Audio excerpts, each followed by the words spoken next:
آبشار،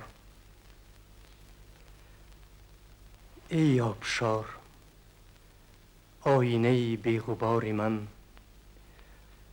یاری زمانی بچگی بیقرار من، از روزهای رفته توی یادگاری من.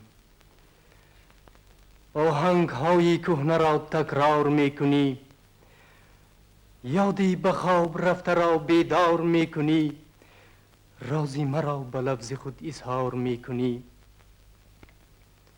داری به یاد لحظه آن خوب منظری کامد به آب صبح دم آن کرته پرپری، پایی برهنه روی گل آن چوجه پری، موی سیاه بر قدی موزون چو آبشار، چشمی چو چشمه صفا، روی چو نوبهار، قدی به مثل شرشره لرزان و بی غبار.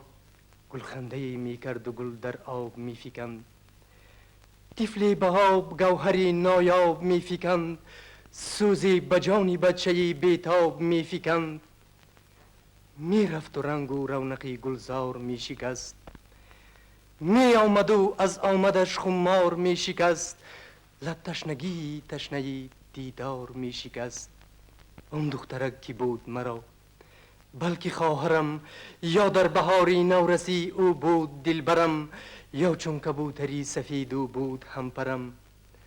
هر کس که بود او مرا از جان عزیز بود، جانم ز جام شربتی او ریز ریز بود.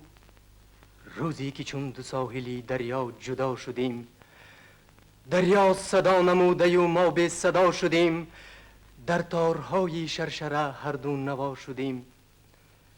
آن لحظه های بی بدل گویا به خواب رفت، عمری عزیزی بچگی مانند آب رفت، چون کب گرو فرو آمد و لیکن شتاب رفت. ای آبشار، باز بیا در کنار من، بنواز آن ترانه را چون یادگاری من، باری نمای صورتی آن نوبهاری من.